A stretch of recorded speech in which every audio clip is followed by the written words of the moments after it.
السلام علیکم dear viewers, personality and books سے میں ہوں آپ کا پروفیسر شبیر احمد۔ ہمارا آج کا ٹاپک ہے تفہیم القرآن۔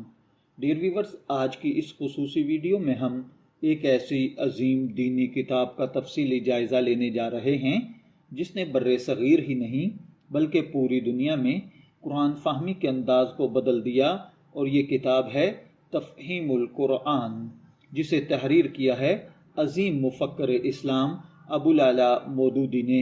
یہ صرف ایک تفسیر نہیں بلکہ ایک فکری انقلاب ہے، ایک دعوت ہے، ایک رہنمائی ہے جو قرآن کو محض پڑھنے کی بجائے سمجھنے اور اس پر عمل کرنے کی دعوت دیتی ہے۔ تفہیم القرآن دراصل قرآن پاک کی ایک ایسی تفسیر ہے جو عام پڑھنے والے کو مد نظر رکھ کر لکھی گئی ہے۔ مولانا مودودی نے اس تفسیر میں مشکل علمی اصطلاحات اور پیچیدہ فقہی مباحث سے زیادہ سادہ اور عام فہم انداز اختیار کیا ہے تاکہ ہر شخص قرآن پاک کو سمجھ سکے۔ یہ تفسیر تقریباً 30 سال کے عرصے میں مکمل ہوئی اور اردو زبان میں لکھی گئی۔ بعد میں اس کے مختلف زبانوں میں تراجم بھی ہوئے۔ مولانا ابو العلا مودودی ایک عظیم مفکر، مفسر، صحافی اور داعی تھے۔ انہوں نے اپنی زندگی اسلام کی خدمت اور امت کی اصلاح کے لیے وقف کر دی۔ ان کی تحریروں میں خاص چیز نمایاں ہے کہ اسلام کو ایک مکمل نظام حیات کے طور پر پیش کرنا چاہیے۔ تفہیم القرآن بھی اسی سوچ کا عکس ہے۔ اگر تفہیم القرآن کی خصوصیات پر بات کی جائے تو یہ تفسیر اس انداز میں لکھی گئی کہ ایک عام پڑھا لکھا انسان بھی قرآن پاک کے مفہوم کو سمجھ سکتا ہے۔ مولانا مودودی نے مشکل عربی اصطلاحات سے اجتناب کیا اور اردو زبان کو نہایت سادہ اور دل نشیں انداز میں استعمال کیا ہے۔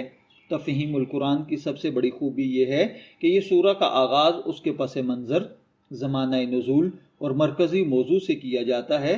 اس سے پڑھنے والے کو پورے مضمون کا ایک خاکہ پہلے ہی سمجھ آ جاتا ہے۔ مولانا نے قرآن کی روشنی میں جدید دور کے مسائل جیسے سیاست، معیشت، معاشرت اور اخلاقیات پر بھی روشنی ڈالی ہے۔ یہی وجہ ہے کہ یہ تفسیر آج بھی اتنی ہی ریلیونٹ ہے جتنی اپنے وقت میں تھی۔ تفہیم القرآن کا انداز محض علمی نہیں بلکہ دعوتی ہے۔ اس میں پڑھنے والے کو سوچنے، سمجھنے اور عمل کرنے کی ترغیب دی جاتی ہے۔ مولانا نے مختلف اسلامی عقائد اور نظریات کو واضح انداز میں بیان کیا ہے اور مغربی فلسفے اور نظریات کا بھی علمی رد پیش کیا ہے۔ تفہیم القرآن کا انداز دیگر تفاسیر سے کچھ مختلف ہے۔ ہر آیت کا ترجمہ، اس کے بعد مختصر تشریح، مشکل مقامات پر حاشیہ، تاریخی اور سماجی پس منظر۔ یہ ترتیب پڑھنے والے کو نہ صرف یہ کہ آیات سمجھنے میں مدد دیتی ہے بلکہ اس کے اطلاق کو بھی واضح کرتی ہے۔ توحید تفہیم القرآن میں نہایت مدلل اور سادہ انداز میں بیان کی گئی ہے۔ شرک کی مختلف صورتوں کو واضح کیا گیا ہے اور اس سے بچنے کی ہدایات بھی دی گئی ہیں۔ انبیاء علیہ الصلوۃ والسلام کی دعوت، ان کی جد و جہد، ان کے پیغام کو تفصیل سے بیان کیا گیا ہے۔ آخرت کے عقیدے، اسلامی نظام اور اس پر عبادات کے ساتھ ساتھ مکمل دلائل اور نظام زندگی کے طور پر گفتگو کی گئی ہے۔ اس کے اگر مثبت پہلوؤں کی بات کی جائے تو اس میں آسان زبان ہے، جدید ذہن کے مطابق وضاحت موجود ہے، فکری رہنمائی ہے، دعوتی انداز ہے، قرآن کو عملی زندگی سے جوڑنا ہے۔ اگر تنقیدی طور پر اس کتاب کو دیکھا جائے تو ہر کتاب کی طرح اس پر بھی کچھ تنقید کی گئی ہے۔ بعض علماء کے نزدیک اس میں فقہی تفصیل کم ہے، کچھ مقامات پر ذاتی رائے کا غلبہ محسوس ہوتا ہے، اور علامہ مودودی جو کہ خود کسی مدرسے سے فارغ التحصیل نہیں تھے، خود ان کا اپنا یہ علم حاصل کیا گیا ہے، جس کی وجہ سے انہوں نے تفسیر کے اندر بہت سارے مقامات پر غلط تشریحات یا اپنی رائے بھی گھسیڑ دی ہے، جو کہ روایتی تفسیر کے مقابلے میں بہت مختلف انداز میں سمجھ سے بالاتر ہو جاتی ہے۔ لیکن ان تنقیدوں کے باوجود اس کی اہمیت اور اثر کو نظر انداز نہیں کیا جا سکتا۔